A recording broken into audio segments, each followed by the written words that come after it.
ദലിത് എന്നത് ഉപജാതി പോലെ ഒരു വാക്കാണെന്ന് പറഞ്ഞുകൊണ്ട് സന്തോഷ് പാനത്തുമ്പാട് എല്ലാവർക്കും അറിയാവുന്ന ഒരു വ്യക്തിയാണ്. ഞാൻ പ്രത്യേകിച്ച് പരിചയപ്പെടുന്നില്ല. സോഷ്യൽ മീഡിയയിൽ ഇപ്പോൾ നിലവിൽ ദലിത് രാഷ്ട്രീയം പറയുന്നതിൽ മുൻപന്തിയിൽ നിൽക്കുന്ന ഒരു വ്യക്തിയാണ്. അപ്പോൾ ഞാൻ ഈ വീഡിയോയിൽ പറയാൻ ഉദ്ദേശിക്കുന്നത് അദ്ദേഹത്തെ എതിർക്കാനോ വിമർശിക്കാനോ ഒന്നും തന്നെയല്ല. ഒരു അംബേദ്കറൈറ്റ് എന്ന് പറയുന്ന ഒരു കാഴ്ചപ്പാടിൽ പോകുന്ന ഒരു വ്യക്തി തന്നെയാണ് ഞാനും. അപ്പോൾ എനിക്ക് അതിൽ വന്നിട്ടുള്ള കുറച്ച് സംശയങ്ങളാണ് ഞാൻ ഇതിൽ പറയുന്നത്. അപ്പോൾ എൻ്റെ അഭിപ്രായം മാത്രമായിട്ട് നിങ്ങൾ കരുതുക. ഇപ്പൊ ദലിത് എന്ന് പറയുന്നത് ഒരു ഉപജാതിയാണെന്ന് പറയുമ്പോൾ ഈ ബഹുജൻ എന്ന് പറയുന്ന ഒരു വാക്കാണ് നമ്മുടെ സമൂഹത്തിന് ചേരുന്നത് എന്നാണ് അദ്ദേഹം പറയുന്നത്. ഞാൻ ജസ്റ്റ് കുറച്ച് വീഡിയോ ഒന്ന് നമുക്കൊന്ന് ശ്രദ്ധിക്കാം. വോയിസ് ആയിട്ട് ഞാൻ വീഡിയോ ഇടുന്നില്ല, വോയിസ് ആയിട്ട് തന്നെ നമുക്ക് കേൾക്കാം.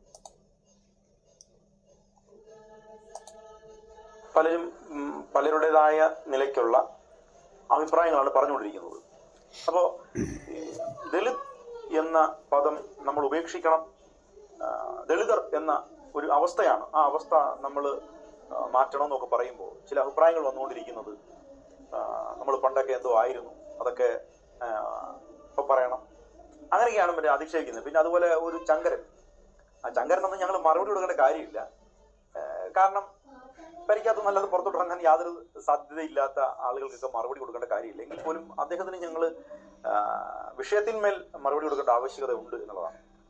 അപ്പോൾ ഈ ദളിതർ എന്ന പദം, നമ്മൾ ദളിതരാക്കപ്പെട്ടവരാണ്, ദളിതരല്ല, ദളിതരാക്കപ്പെട്ടവരാണ്. ആക്കിയത് ആരാണ്? അവരുടെ ഉദ്ദേശമാണ് ദളിത് എന്ന പദം നിലനിർത്തുകയും നമ്മുടെ അവസ്ഥയെ സൂചിപ്പിക്കുകയും ചെയ്യുന്നത്. നമ്മളൊരു യാചകരാണെന്നും ചിതറിപ്പോയവരാണെന്നും തകർന്നു പോയവരാണെന്നും ഒക്കെയുള്ള അർത്ഥം വരുന്ന ഈ വാക്ക് നമ്മൾ ഉപയോഗിക്കേണ്ട, ഈ പറയുന്നവരും പറയുന്നുണ്ട് അങ്ങനെ തന്നെയാണ് വാക്കിന്റെ അർത്ഥമെന്ന്. അപ്പൊ അങ്ങനെയാണെങ്കിൽ പിന്നെ നമ്മൾ അപ്പൊ ആദ്യം തന്നെ പറയാനുള്ളത്, ഇപ്പോ ശങ്കരൻ എന്ന് പറയുന്ന വ്യക്തി, എനിക്ക് തോന്നുന്നു റജി ശങ്കർ എന്ന് പറയുന്ന ആളാണെന്ന് തോന്നുന്നു. അപ്പോൾ റജി ശങ്കർ ആയാലും ആര് തന്നെ ആയിക്കോട്ടെ, ഇപ്പം ഞാനായാൽ പോലും നമ്മൾക്ക് അവർക്കൊന്നും മറുപടി കൊടുക്കണ്ട, അവരൊന്നും പിന്നെ പുറത്തു വരാത്തവരാണ്, ഇവിടെ അടഞ്ഞ മുറിയിലിരിക്കുകയാണ്, അങ്ങനെയൊന്നും പറയേണ്ട ആവശ്യമില്ല എന്ന് തോന്നുന്നു. കാരണം അഭിപ്രായം എന്ന് പറയുന്നത് അവരുടെ മനസ്സിൽ, അവരുടെ ചിന്തയിൽ ഉണ്ടാകുന്ന വ്യാകുലതകളാണ് അവർ പറയുന്നത്. ചിലപ്പോൾ എൻ്റെ എനിക്ക് തോന്നുന്നത് ഈ സന്തോഷ് പാനത്തുമ്പാട് എന്ന് പറയുന്ന വ്യക്തി ഇട്ട വീഡിയോയുടെ അഭിപ്രായമായിട്ടാണ് അദ്ദേഹം പോസ്റ്റായിട്ട് എഴുതുന്നത്. കാരണം ദലിത് എന്ന് പറയുന്ന ഒരു വേർഡ് ഇത്രയും നാളായിട്ട് ബഹുഭൂരിപക്ഷം വരുന്ന ഇന്ത്യയിലെ ജനങ്ങൾ, ഇന്ത്യയിലെ ദലിത് വിഭാഗത്തിൽപ്പെട്ട ആൾക്കാർ സ്വയം അവരവരുടെ ആ ഒരു കമ്മ്യൂണിറ്റി അടയാളപ്പെടുത്തുന്ന ഒരു വാക്കാണ് ദലിത് എന്ന് പറയുന്നത്. ആ ദലിത് എന്ന് വരുമ്പോഴത്തേക്കും ജാതിക്ക് അതീതമായ ഒരു കാഴ്ചപ്പാടാണ് ഉദ്ദേശിക്കുന്നത്.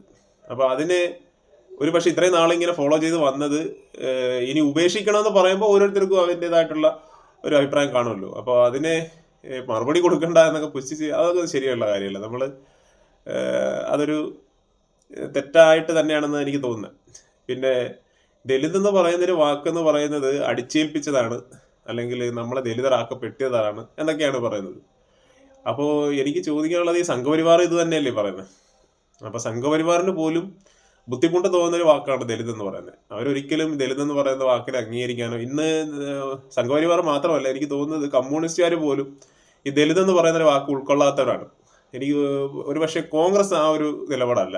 കോൺഗ്രസ് നേതാക്കൾ പോലും ദലിത് എന്ന് പറഞ്ഞിട്ടുള്ള ഒരു ബഹുമാന അർത്ഥത്തിൽ തന്നെയാണ് സംസാരിക്കുന്നത്. അപ്പോൾ സംഘപരിവാറിന്റെ ഒരു ആഗ്രഹം അതേ ഒരു ലെവലിൽ നമ്മൾ ചിന്തിക്കുമ്പോൾ, ഇപ്പോൾ ദലിതനാക്കപ്പെട്ടവരെന്ന് പറയുമ്പോഴത്തേക്കും ഈ ബഹുജൻ എന്ന് പറയുന്ന ഒരു വാക്ക് ഒരു തരത്തിൽ അതൊരു പല ചിന്നിച്ചിതറിയ വിഭാഗം തന്നെ ആണെന്നാണെന്ന് തോന്നുന്നു. ഈ ബഹുജൻ എന്ന് പറയുന്ന വാക്കും അതിന്റെ ഒരു ഏകദേശം രൂപം അത് തന്നെയാണ്. ദലിതും ബഹുജൻ രണ്ടും ഈക്വൽ ആയിട്ടുള്ള അർത്ഥം തന്നെയാണ്. പക്ഷേ ദലിത് എന്ന് പറയുമ്പോഴത്തേക്കും ഒരു പ്രത്യേക വിഭാഗവും, ബഹുജൻ എന്ന് പറയുമ്പോൾ രാജ്യത്തെ 85% ആളുകളെ ഉൾക്കൊള്ളുന്ന ഒരൊറ്റ വേടാണത്. രാഷ്ട്രീയപരമായിട്ട്, അത് ആത്മീയപരമായിട്ടോ മതപരമായിട്ടോ മറ്റ് വിശ്വാസങ്ങളോ ഒന്നും തന്നെയല്ല, പൊളിറ്റിക്കലി ഉള്ളൊരു വാക്ക് മാത്രമാണ് ബഹുജൻ എന്ന് പറയുന്നത്. അപ്പോൾ അതിനോടൊപ്പം തന്നെ അദ്ദേഹം ആ വീഡിയോയിൽ പറയുന്നുണ്ട്, എന്താണ്, സാമൂഹികമായി വേർതിരിക്കപ്പെട്ടവരെ രാഷ്ട്രീയപരമായും വേർതിരിക്കപ്പെടുക തന്നെ ചെയ്യണം, അല്ലെങ്കിൽ ആ രീതിയിൽ നമ്മൾ ചിന്തിക്കേണ്ടിയിരിക്കുന്നു. ഇപ്പോൾ ഹിന്ദു എന്ന് പറയുന്ന, അല്ലെങ്കിൽ സനാതനം എന്ന് പറയുന്ന ഒരു ഐഡിയോളജിയിൽ, അല്ലെങ്കിൽ ബ്രാഹ്മണിസം, ബ്രാഹ്മണരുടെ തത്വങ്ങളെയൊക്കെ പേറി ജീവിക്കുന്ന ആൾക്കാർ, അവരുടെ ഒരു പ്രവൃത്തിയുടെ ഫലമാണ് ഇന്ത്യയിൽ ദലിത്, അല്ലെങ്കിൽ SC ST, പട്ടികജാതി, പട്ടിക എന്ന് പറയുന്ന ഓരോ പേരുകളും. അപ്പോൾ സാമൂഹികമായി വേർതിരിക്കപ്പെട്ട ഒരു വിഭാഗം ആൾക്കാർ ഒരിടത്ത് വരുമ്പോൾ അവരെ ബഹുജൻ എന്നെങ്ങനെ വിളിക്കാതെ, അപ്പം മുസ്ലിം, ക്രിസ്ത്യൻ, അല്ലെങ്കിൽ മറ്റു OBC വിഭാഗങ്ങൾ, സിഖ്, പാഴ്സി, അവരൊക്കെ ഈ ഇതിലേക്ക് വരുന്നവരാണ്, അതിലേക്ക് ചേർക്കുന്നവരെ ഉൾപ്പെടുത്തി പറയുന്നവരാണ് ബഹുജൻ എന്ന് പറയുന്നത്. അപ്പം നമ്മൾ സാമൂഹികമായി വേർതിരിക്കപ്പെട്ടവരാണ്, മറ്റുള്ളവർ സാമൂഹികപരമായിട്ട് വേർതിരിക്കപ്പെടുന്നില്ല. അവരെ അയിത്തം കൽപ്പിച്ച് മാറ്റി നിർത്തുന്ന വിഭാഗങ്ങളല്ല അത്.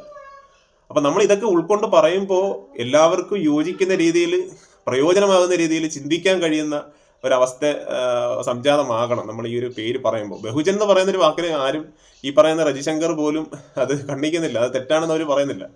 പക്ഷെ ദലിത് എന്ന് പറയുന്ന ഒരു വാക്കിന്റെ ഒരു പവറും അതിന്റെ ആ ഒരു ശക്തിയും അതിൽ തന്നെയാണ് ഈ രാജ്യത്തെ ഇപ്പം ദലിത് ഹർത്താൽ പോലും, ദലിത് ബന്ദ് എന്ന് പറഞ്ഞാൽ പോലും, ഇപ്പൊ ഞാൻ ഒരു പക്ഷേ ഒരു എക്സാമ്പിൾ പറഞ്ഞാൽ, ഇപ്പൊ ഈ പുലയ വിഭാഗത്തിൽപ്പെട്ട ഒരു വ്യക്തി അല്ലെങ്കിൽ ഒരു കുറവർ വിഭാഗത്തിൽപ്പെട്ട വ്യക്തി ആവട്ടെ, ഏതൊരു ജാതി ആവട്ടെ, അവർ ഈ രാജ്യത്തെ എന്ത് പ്രശ്നം നേരിടുമ്പോഴും അവരെ അഡ്രസ്സ് ചെയ്യുന്നത് ദലിത് എന്ന് പറയുന്ന ഒറ്റ വേർഡിലാണ്. ദലിത് എന്ന് പറയുമ്പോൾ തന്നെ ഈ രാജ്യത്തെ ഒന്നടങ്കം ദലിത് വിഭാഗം അവരത് ടച്ച് ചെയ്യും. മറിച്ച് ബഹുജൻ എന്ന് പറയുമ്പോഴത്തേക്ക് എങ്ങനെ അത് ടച്ച് ആവുക എന്നുള്ളത് എനിക്ക് മനസ്സിലാവുന്നില്ല. അപ്പോ അത് മാത്രമല്ല, ബഹുജൻ എന്ന് പറയുമ്പോൾ ആ വിശാലമായിട്ടുള്ള രാഷ്ട്രീയത്തിന് ഉള്ളിലേക്ക് വരുന്ന ആ ഒരു അവസ്ഥയാണ് ബഹുജൻ എന്ന് പറയുന്നത്. 85% വരുന്ന ഒരു സമൂഹം രാജ്യം ഭരിക്കുമ്പോൾ മാത്രമേ കൃത്യമായിട്ടുള്ള ഒരു ജനാധിപത്യ രാജ്യമായി ഇന്ത്യ മാറുകയുള്ളൂ. അതിലൊന്നും യാതൊരു സംശയമില്ല, നമ്മൾ അതിനൊന്നും തർക്കിക്കുന്നില്ല. അപ്പോ എൻ്റെ ഒരു അഭിപ്രായത്തിൽ ദലിത് എന്ന് പറയുന്ന ഒരു വാക്കിനെ നമുക്ക് മറികടന്നുകൊണ്ട് ഒരു ബഹുജൻ രാഷ്ട്രീയത്തെ വളർത്താൻ രാജ്യത്ത് സാധ്യമാകുന്നില്ല എന്നുള്ളതാണ് ചുരുക്കി പറഞ്ഞത്.